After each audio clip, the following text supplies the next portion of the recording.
Senhor nosso Deus, eterno Pai, ainda em Tua presença, Senhor, estamos aqui prostrados, Senhor, em adoração a Ti, Deus. Reconhecemos que nada somos, Senhor, que nada podemos fazer e que o Senhor pode fazer tudo. Que nesse momento, Senhor, possa estar sondando os nossos corações, tocando naquele coração que ainda está endurecido, Senhor, que o Senhor possa estar quebrando neste momento para receber a Tua palavra, Deus. Que essa palavra possa render bons frutos, Pai. Que tudo que aprendamos aqui, Senhor, tudo que for falado conosco, Senhor, possamos colocar em prática. Que não seja somente um momento de acumular conhecimento, Pai, acumular a Tua palavra. Que seja um momento de entender a Tua palavra e aplicar nas nossas vidas, Pai. A partir do momento que saiamos daqui, Senhor, que possamos já praticar, Senhor. Não sabemos o dia de amanhã, Senhor, o que nos reserva amanhã, nessa data especial de eleição, Senhor. Que o Senhor possa estar nos ajudando, acalmando os nossos corações. Temos certeza que o Senhor que governa, Pai, o Senhor que está à frente, e em Ti confiamos, Deus. Agradecemos por este conforto e fala conosco nesse momento, Pai. Em nome de Jesus. Amém.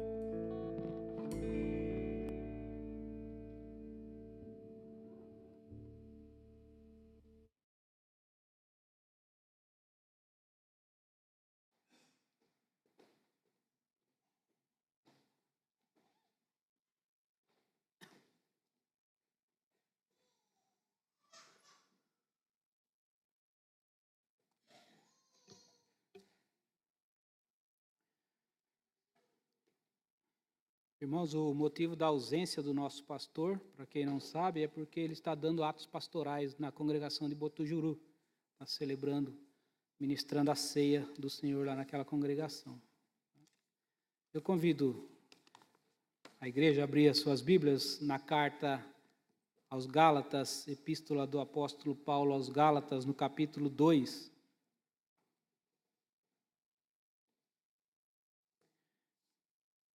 Gálatas, capítulo 2, eu farei a leitura dos versículos 11 a 14.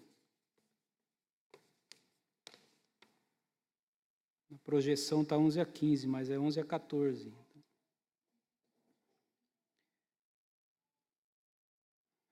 Diz assim a palavra do Senhor. Quando, porém, Cefas veio a Antioquia, resisti-lhe face a face, porque se tornara repreensível. Com efeito, antes de chegarem alguns da parte de Tiago, comia com os gentios. Quando, porém, chegaram, afastou-se e, por fim, veio a apartar-se, temendo os da circuncisão. E também os demais judeus dissimularam com ele, a ponto de o próprio Barnabé ter se deixado levar pela dissimulação deles. Quando, porém, vi que não procediam corretamente segundo a verdade do Evangelho, disse a Cefas na presença de todos: se sendo tu judeu, vives como gentio e não como judeu, por que obrigas os gentios a viverem como judeus? Oremos.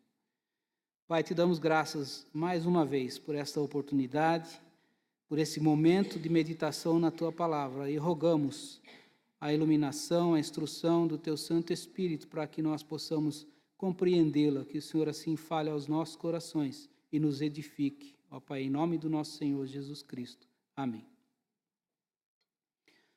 Um termo que está muito em voga hoje é fake news, né? A gente ouve muito falar a respeito disso, ultimamente, principalmente durante esse período eleitoral, temos ouvido muito essa palavra que significa notícia falsa, né? E o tema do nosso sermão hoje é defendendo a verdade do Evangelho. E a verdade do Evangelho, ou seja, a verdadeira mensagem do Evangelho, a verdadeira notícia que nós recebemos, o Evangelho que significa boa notícia, uma mensagem, uma notícia que nos é transmitida. E o verdadeiro Evangelho que Paulo vai defender aqui nesse texto e nessa carta é a verdadeira notícia que é transmitida, o verdadeiro Evangelho, a verdadeira notícia. E a gente vê Paulo aqui no capítulo 1 de Gálatas, no capítulo 6 e 7, ele diz o seguinte: admira-me que estejais passando tão depressa daquele que vos chamou na graça de Cristo para outro evangelho, o qual não é outro, senão que há alguns que vos perturbam e querem perverter o evangelho de Cristo. Então, essa perversão do evangelho era a deturpação dessa mensagem, era uma fake news, era a deturpação, era a perversão do evangelho, a alteração, a adulteração desta mensagem, desta notícia que havia sido dada, que é o evangelho. E Paulo então está defendendo a verdade do evangelho. Em que consiste a verdade do evangelho? A notícia verdadeira, a verdadeira mensagem do evangelho que está sendo pervertida por aqueles que vinham perturbar a fé dos Gálatas ali, que eram os judaizantes. A primeira coisa que a gente vê, tratando a respeito dessa questão de defesa da verdade do evangelho e as falsas notícias que vêm para perturbar, para perverter o evangelho, né? Como ele disse, que não era outro evangelho que eles pregavam, mas sim a perversão. E a primeira coisa que a gente vê aqui é a justificação pela fé.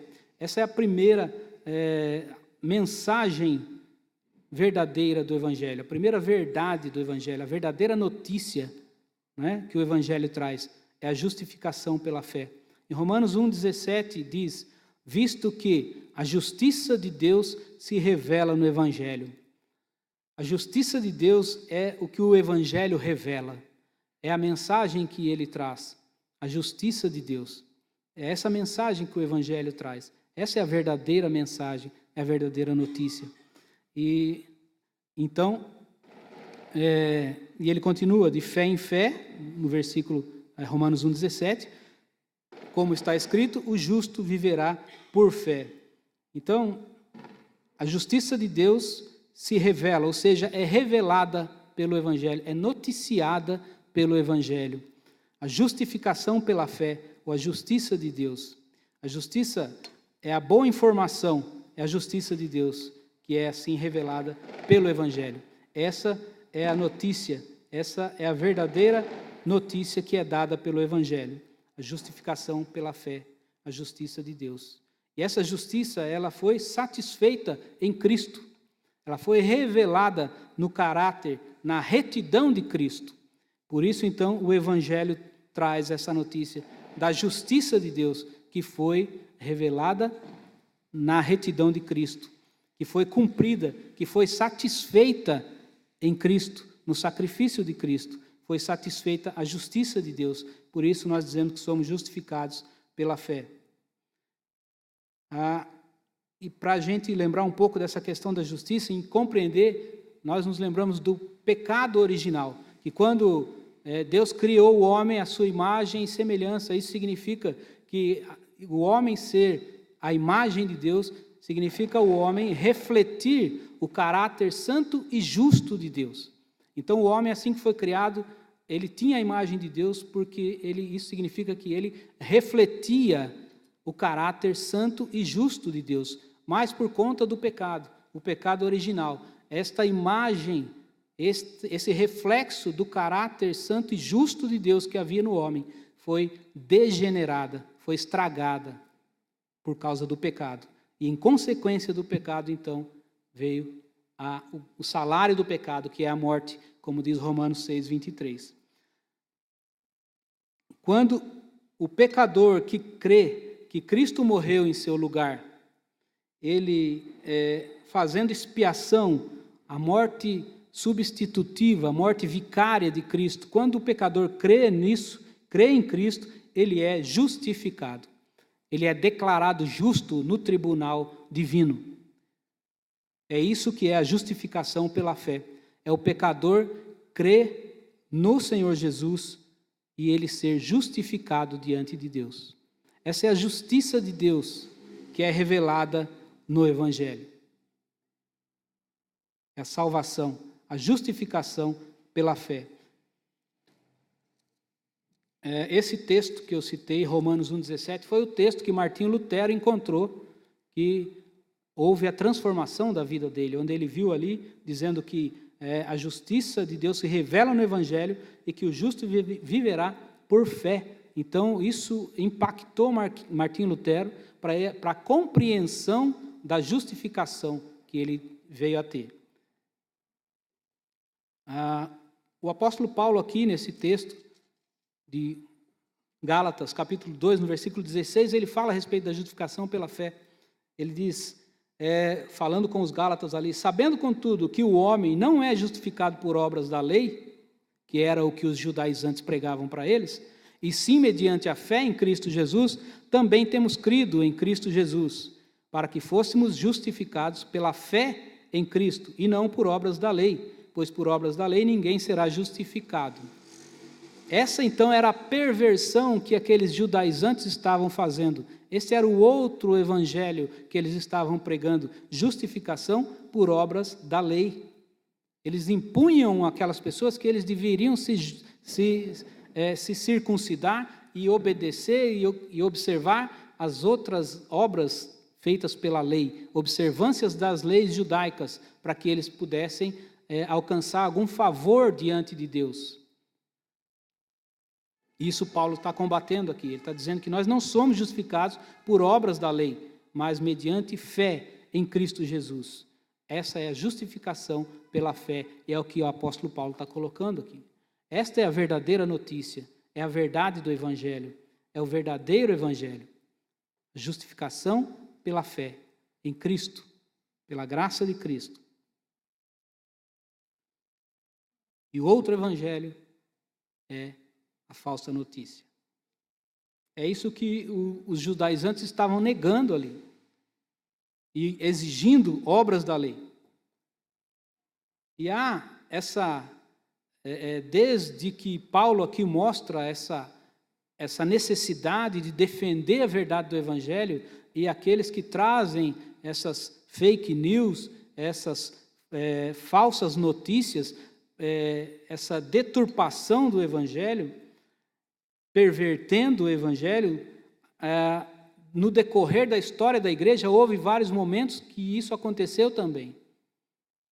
E essa certeza na justificação pela fé, a salvação pela graça, pela fé em Cristo, ela foi deturpada também depois na história da igreja, nos primeiros séculos, quando apareceu, entre outras heresias que apareceram, uma chamada arianismo, que era um tal chamado Ariano, que dizia que Cristo não era Deus, ou seja, negando a divindade de Cristo. E isso prejudicaria a justificação pela fé, porque se ele não era Deus, alguém que não é Deus, não poderia nos salvar. Então nós não poderíamos ser salvos por ele. Esse outro evangelho, essa falsa notícia, foi debatida pelo um dos pais da igreja, ou pais apostólicos, que se chamava Atanásio, um daqueles homens que defenderam ali o verdadeiro evangelho, que entregaram suas vidas, que lutaram defendendo o verdadeiro evangelho. Esse foi um desses homens, que defendeu ali então a doutrina da divindade de Cristo. Porque caso isso fosse desacreditado, a justificação pela fé estaria comprometida, porque nós não poderíamos ser salvos por alguém que não fosse Deus. Então, Atanásio combate essa heresia e fica afirmado que Cristo é Deus. E então, Ário foi considerado herege nos debates teológicos da igreja do passado. Mas aí, então, nós cremos que a justificação, ela é pela fé em Cristo. Nesse decorrer da história, ainda tem um outro passo. Como a fé chega ao coração do homem? É uma outra questão. Aí nós vemos uma outra doutrina, que é da regeneração pelo Espírito Santo. E essa, quando Jesus, é registrado lá em João 3, e Nicodemos vai se encontrar com o Senhor Jesus, e ele fala para Nicodemos, ali no capítulo 3, versículos de 3 a 5, a respeito da necessidade da regeneração. O Senhor Jesus diz para ele, em verdade te digo que se alguém não nascer de novo, não pode ver o reino de Deus. Quem não nascer da água e do Espírito não pode entrar no reino de Deus. Efésios 2:1 diz, porque 2:1 diz, Ele vos deu vida estando vós mortos em vossos pecados e delitos. Ele vos deu vida estando vós mortos. Isso é a regeneração, é dar vida a alguém que estava morto. Isso é o que o Espírito Santo fez. O homem, na sua condição de pecador, morto nos seus delitos e pecados, ele não poderia dar esse passo de fé para ser justificado pela fé. Haveria necessidade, então, da regeneração. E essa regeneração é o Espírito Santo que faz no coração do homem, que está morto nos seus delitos e pecados. Aquele que estava morto, agora foi vivificado. O Espírito Santo regenerou, que a palavra regeneração significa dar vida novamente, regenerar. Então, para que o homem fosse justificado, para que ele cresce, tivesse fé nessa obra salvífica de Cristo, era necessário que ele fosse primeiro regenerado, porque ele estava morto, e o morto não dá um passo de fé. Ele estava morto espiritualmente. E aí também, da mesma forma, diante dessa verdade, dessa doutrina, se levanta uma outra fake news, uma outra falsa notícia, né? E outras, e a principal delas que a gente percebe, foi a chamada pelagianismo, que um tal Pelágio se levantou contra a doutrina da regeneração pela graça, ou a nossa total dependência da graça de Deus para sermos regenerados pela ação do Espírito Santo. Então, o pelagianismo dizia que o Espírito Santo ele não regenera o homem, ele apenas convence o homem para que o homem se regenere a si mesmo, pervertendo a verdade do Evangelho. E aí se levanta um outro defensor, né, ali por volta do século IV, um outro pai apostólico, chamado Agostinho, que é bem conhecido, né, acho que o mais conhecido, que então defende essa doutrina contra o pelagianismo. E Pelágio também é considerado um herege e é vencido nos debates teológicos da história da igreja. Então veja que no decorrer da história da igreja vão se levantando as falsas, aqueles que procuram perverter a verdade do Evangelho, da palavra de Deus, os fundamentos da palavra de Deus, para confundir. Depois ainda houve o semi-pelagianismo, que eles diziam que nós precisamos da graça, mas nós temos que cooperar com ela. E isso ecoa até os dias de hoje. Nós vemos muitos crentes com uma base doutrinária fundamentada nisso, de que é necessário cooperar com a graça para ter a salvação. Muitos que talvez nem saibam que estão fundamentados no semi-pelagianismo e estão acreditando dessa forma. Então, irmãos, exemplificando aqui que a verdade do Evangelho é que nós somos justificados pela fé em Cristo, porque fomos regenerados para crer em Cristo. Isto é 100% graça de Deus. Isso é 100% graça de Deus. Isso é dizermos que nós somos monergistas, que Deus é que faz, que nós não interagimos com Deus. Aqueles que creem, que cooperam com a graça de Deus, eles se dizem sinergistas, aqueles que fazem algo para alcançar o benefício de Deus ou para garantir a sua salvação. E é isso que o apóstolo Paulo está combatendo aqui. E a religião, o cristianismo é a única religião no mundo que crê que nós não é baseado em méritos eternos a nossa salvação, em méritos humanos, perdão.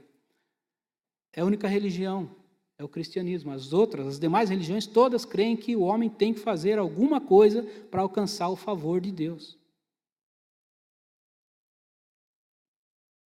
Negando a suficiência do Evangelho, da obra de Cristo.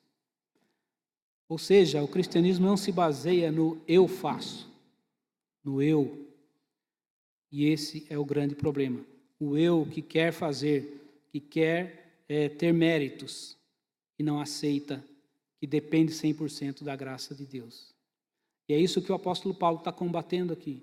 E é isso que nós vemos sobre essa necessidade de luta, necessidade de defesa, de defendermos a verdade do Evangelho, como cristãos que nós somos, tomando ciência disso e posição para defendermos a verdade do Evangelho.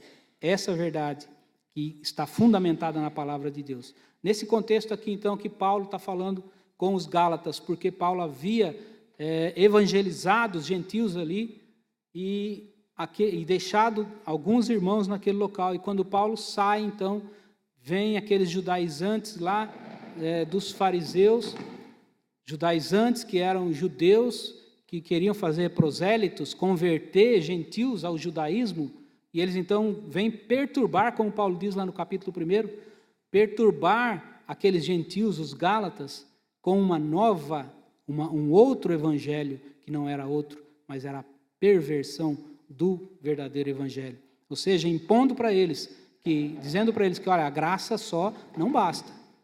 Só crer em Jesus Cristo não é suficiente. Vocês têm também que se circuncidar, que observar as leis alimentares, pode comer isso, não pode comer aquilo, as festas judaicas, principalmente essas leis que teriam que cumprir para ter algum favor da parte de Deus. Não era suficiente apenas crer. A justificação pela fé. Então, perturbando os Gálatas, e Paulo então vem defender a verdade do Evangelho ali junto com os Gálatas. Nesse episódio, então, onde Paulo está furioso quando ele escreve essa carta. Alguns termos mostram isso. Ele chama os Gálatas de insensatos, né? Admira-me de vocês terem feito isso. E aí, então, ele falando a respeito de alguns exemplos de atitudes de defesa do verdadeiro Evangelho, Paulo vai falar desse episódio que nós lemos aqui, quando o apóstolo Pedro foi até Antioquia, e ali ele teve um comportamento que Paulo diz que foi repreensível, e vai mostrar, nesse episódio, nós podemos tirar alguns ensinamentos a respeito da importância de se defender a verdade do Evangelho. Nós vamos ver então qual é a importância de estarmos firmes defendendo a verdade do Evangelho. As implicações que a verdade do Evangelho, de estarmos firmados na verdade do Evangelho, que implicações elas vão ter na nossa vida. A primeira delas é que a verdade do Evangelho nos encoraja diante das ameaças. Olha o que Paulo diz nos versículos 11 e 12 de Gálatas 2, que nós lemos. Quando, porém, Cefas, ou Pedro, veio a Antioquia, resisti-lhe face a face, porque se tornara repreensível. Com efeito, antes de chegarem alguns da parte de Tiago, comia com os gentios. Quando, porém, chegaram, afastou-se por fim veio apartar-se, temendo os da circuncisão. Então, Paulo está dizendo aqui que Pedro ele se tornou repreensível por causa da atitude dele. Enquanto os de Tiago, que eram da escola de Tiago, alguns judeus não tinham chegado, Pedro estava numa boa comunhão com os gentios ali, os Gálatas. Estava tudo bem, ele comia com eles, estava convivendo com eles. Mas quando chegaram aqueles judeus, então Pedro já muda de atitude. Ele começa a se afastar. E veja a progressão aqui da atitude dele. Ele diz que ele afastou-se e, por fim, veio a apartar-se. Então, ele foi se afastando. Aquilo que ele fazia, que ele comia junto com os irmãos ali, os gentios Gálatas, de repente, os irmãos convidavam ele para comer, ele já saía pela tangente, né, dava uma desculpa, não posso e tal, tenho outro compromisso, e foi se afastando, até que, por fim, ele se aparta daqueles irmãos gentios. Por quê? Temendo os da circuncisão, temendo aqueles que pregavam o falso, pervertiam o evangelho, pregando que tinha que ter a circuncisão, temendo aqueles que traziam a falsa notícia. Então ele, por medo disso, né, ele acabou se esquivando, deixando o convívio com os irmãos e acabou se apartando. O que levou ele a isso? O temor, ter medo daqueles da circuncisão. Em contrapartida, Paulo vai mostrar um exemplo que ele teve, uma atitude dele mesmo, no capítulo 1,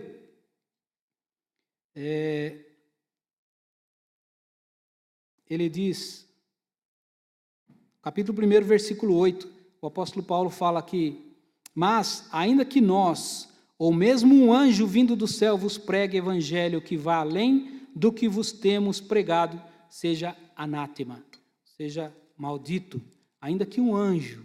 Então, o que Paulo está mostrando aqui, o contraste que ele está fazendo, é que Pedro se intimidou, ficou com medo diante de homens que vinham trazendo uma mensagem de cumprimento de obras da lei, para que os Gálatas alcançassem salvação.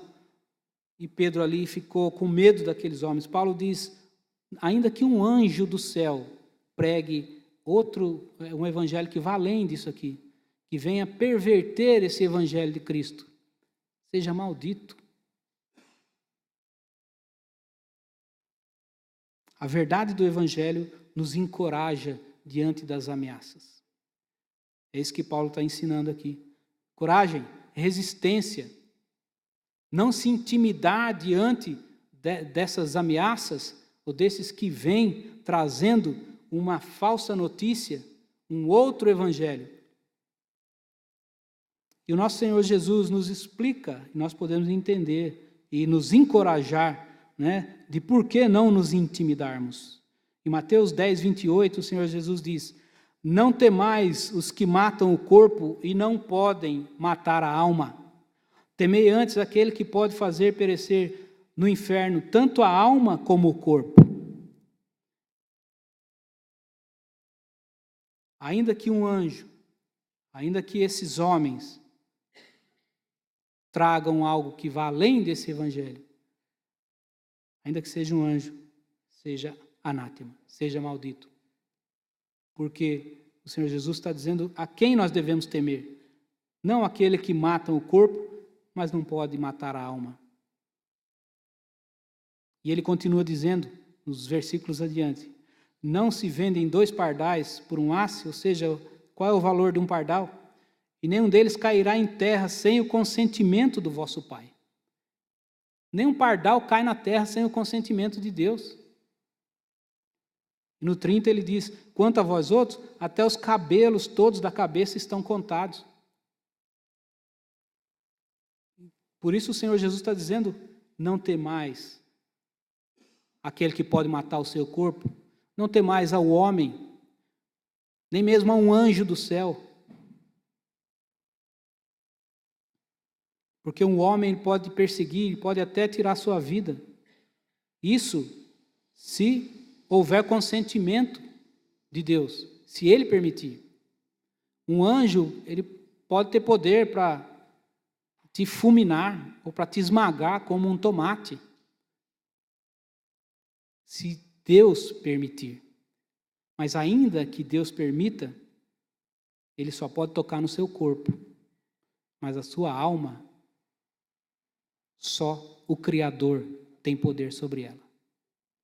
Nenhuma criatura tem poder sobre a nossa alma. Só o Criador, só Deus. Então nem homem, nem anjo, nem criaturas do céu e nem da terra tem poder sobre a sua alma. Por isso, o Senhor Jesus diz, é esse que nós devemos temer. É por isso que o apóstolo Paulo defende que nós devemos ter essa defesa da verdade do Evangelho, mesmo diante dessas ameaças que nós podemos ter. Essa é a fé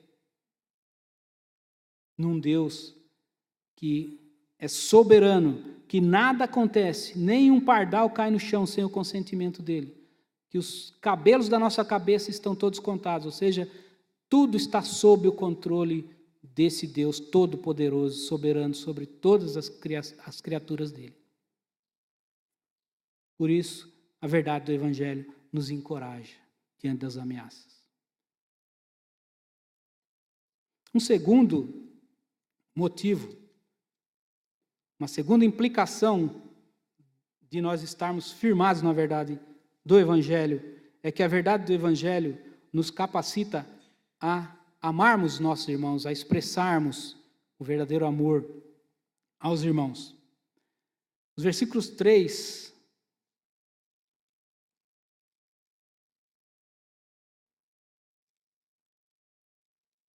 verso 13 do texto que nós lemos diz que também os demais judeus dissimularam com ele a ponto de o próprio Barnabé ter se deixado levar pela dissimulação deles. A atitude dissimulada de Pedro com os demais ali influenciaram Barnabé, que se deixou levar, né, ao ponto de o próprio Barnabé ter se deixado levar pela dissimulação deles. Uma atitude que induziu o irmão ao erro.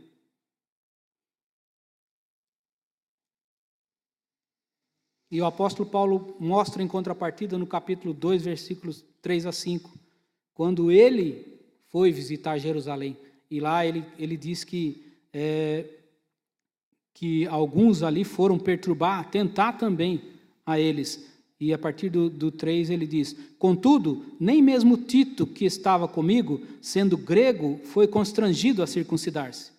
Isto por causa dos falsos irmãos que se entremeteram com o fim de espreitar a nossa liberdade que temos em Cristo Jesus e reduzir-nos à escravidão da lei, aos quais nem ainda por uma hora nos submetemos, para que a verdade do Evangelho permanecesse entre vós.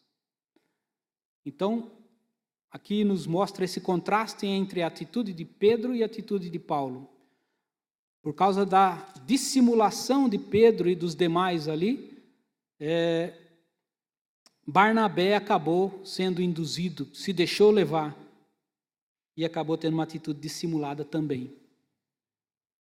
Paulo, por outro lado, resiste ali aos judaizantes e ele diz que mesmo Tito, que estava com ele, que era grego, não foi constrangido, não foi intimidado a se circuncidar.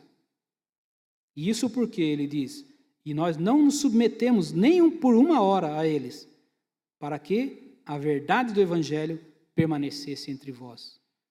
Nós não nos submetemos, nós não nos intimidamos diante deles.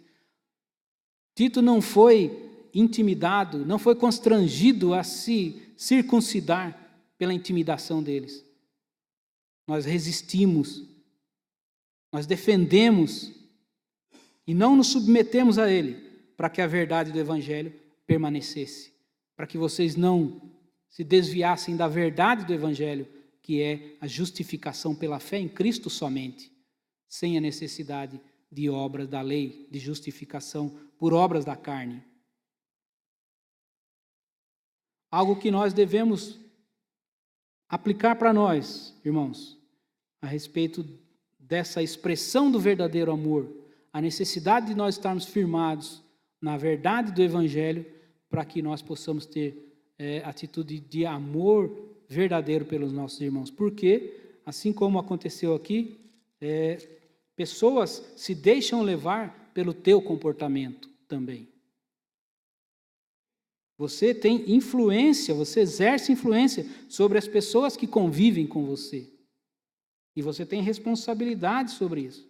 Você é responsável pelas pessoas que podem ser influenciadas por você. Mas cada um vai responder por si. Sim, mas você é responsável por amar o seu irmão e perceber que tipo de influência você tem tido sobre a vida dele. Mesmo que seja uma criança, alguém você influencia com o seu comportamento. Então nós temos que estar firmado, assim como Paulo ali, firmado na verdade do Evangelho, por amor aos irmãos, para que eles permanecessem na verdade do Evangelho. Qual a influência que nós temos tido? Essa influência tem contribuído para que o seu irmão esteja firmado na verdade do Evangelho? Que tipo de preocupação o nosso amor demonstra pelo nosso irmão? Será que a nossa preocupação, o nosso amor, ele se expressa apenas em nos preocuparmos com a saúde do nosso irmão, com a situação financeira dele, com o emprego, e se limita ao assistencialismo? Ou nós nos preocupamos com a vida espiritual, se o meu irmão está firmado no Evangelho, ou se alguém bater na porta dele com um outro evangelho, será que ele vai ser influenciado? Será que ele pode se desviar da verdade do evangelho? Será que o nosso amor nos leva a ter essa preocupação? com o nosso irmão? É algo que a gente tem que pensar, porque a impressão que a gente tem é que a nossa preocupação se limita a outras coisas. Se o meu irmão está empregado, se ele tem dificuldade financeira, se ele está com saúde ou não. Mas e a firmeza dele na verdade do Evangelho? O que o meu comportamento tem contribuído para isso na vida dele? Para amar de verdade, expressar o verdadeiro amor, é necessário estar firme na verdade do Evangelho. Paulo e Pedro foram bem diferentes na demonstração de preocupação com a firmeza espiritual do irmão na verdade do Evangelho. E nós pensemos nisso. Qual tem sido a nossa preocupação? Ela é autêntica e verdadeira, a preocupação com a vida espiritual do irmão. Muito mais do que as outras, que são salutares também. Se preocupar se o seu irmão está bem de saúde, se ele tem problema financeiro, é importante. Mas às vezes nós nos esquecemos do mais importante. O que nós temos contribuído para que o nosso irmão esteja firmado na verdade do Evangelho? Uma terceira implicação da verdade do Evangelho na vida é que a verdade do Evangelho é a base para evangelizar. É um proceder coerente para com os de fora. Veja o que ele diz no versículo 14 de Gálatas 2. Quando, porém, vi que não procediam corretamente segundo a verdade do Evangelho, disse a Cefas na presença de todos: se sendo tu judeu, vives como gentil e não como judeu, por que obrigas os gentios a viverem como judeus? O que Paulo está colocando aqui, essa questão de ter um proceder coerente, ou viver. O que ele está dizendo é que vocês não procediam, quando eu vi que eles não procediam corretamente, segundo a verdade do Evangelho. Então, o proceder corretamente aqui e para o cristão é segundo a verdade do Evangelho. E aí nós devemos nos questionar o que é proceder corretamente. Qual é o padrão para nós do que é correto, para nós apresentarmos aos de fora? O nosso padrão de correção, de proceder correto, é a verdade do Evangelho?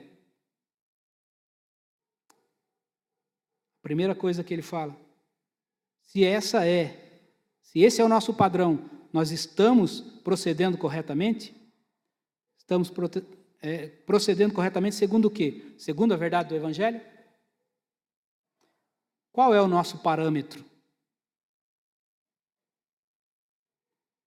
Temos nos guiado por ele? A incoerência de Pedro, apontada por Paulo aqui, que não procediam corretamente, segundo a verdade do Evangelho, ele diz: sendo tu judeu, você não vive como judeu, mas como gentil? Por que você obriga os gentios a viver como judeu? É uma incoerência.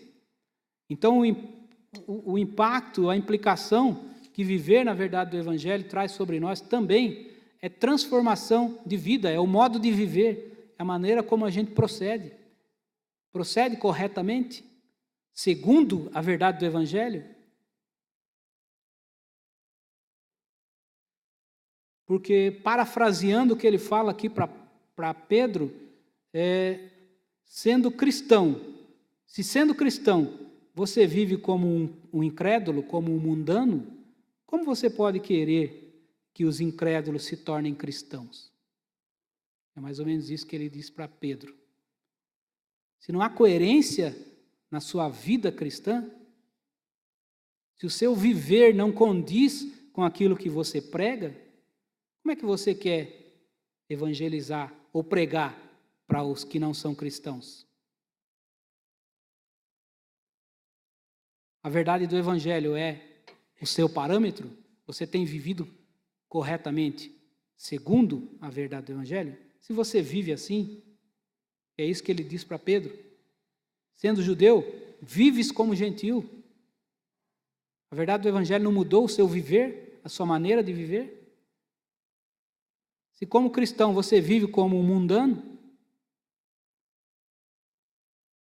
como você pode querer que o incrédulo se torne cristão, se você não tem coerência na sua vida? É isso que ele está dizendo. E é isso que nós aplicamos para nós. Transformação na vida. Nós já ouvimos aquela frase do tipo assim, o Cristo que você prega é bom, mas o cristianismo que você vive, esse eu não quero para mim. É mais ou menos isso que ele está dizendo aqui. Tudo isso, irmãos, são importantes, né? Todas estas coisas são importantes para a nossa vida, para a vida da igreja. E mostra para nós a necessidade de nós defendermos a verdade do Evangelho, de nós conhecermos a verdade do Evangelho, estarmos firmados sobre ela, para que ela venha fazer essa diferença na nossa vida, para nos dar firmeza diante das ameaças que certamente todos nós teremos, sabendo que nós temos o Deus Criador, que é o único que tem poder sobre a nossa alma, nenhuma outra criatura.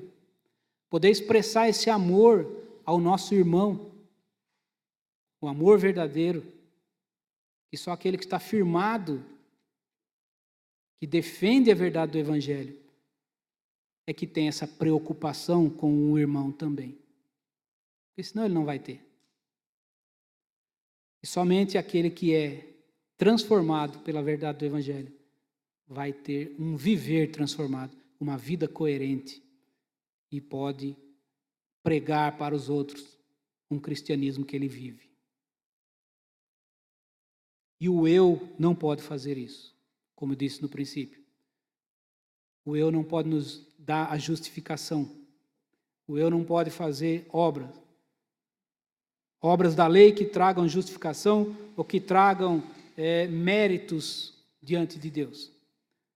Então, o apóstolo Paulo vai dizer no versículo 20 do mesmo capítulo 2 de Gálatas: logo, já não sou eu quem vive, mas Cristo vive em mim. Não sou eu capaz de fazer esta obra. Não sou eu capaz de complementar essa obra como os judaizantes pregavam. Você tem que completar. Jesus morreu por você, mas você tem que fazer. A graça é importante, mas você tem que cooperar com a graça. Paulo diz: não sou eu, mas Cristo vive em mim. E esse viver que agora vivo pela carne, que agora tenho na carne, no corpo, vivo pela fé no Filho de Deus, que me amou e a si mesmo se entregou por mim. O Filho de Deus se amou e a si mesmo se entregou por mim. Essa é a verdade do Evangelho.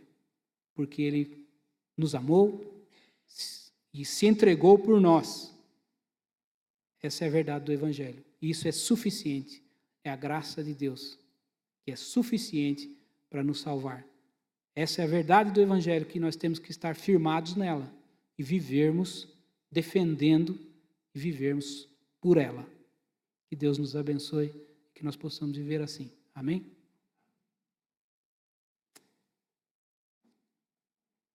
Convido a igreja a se colocar em pé novamente. Nós vamos entoar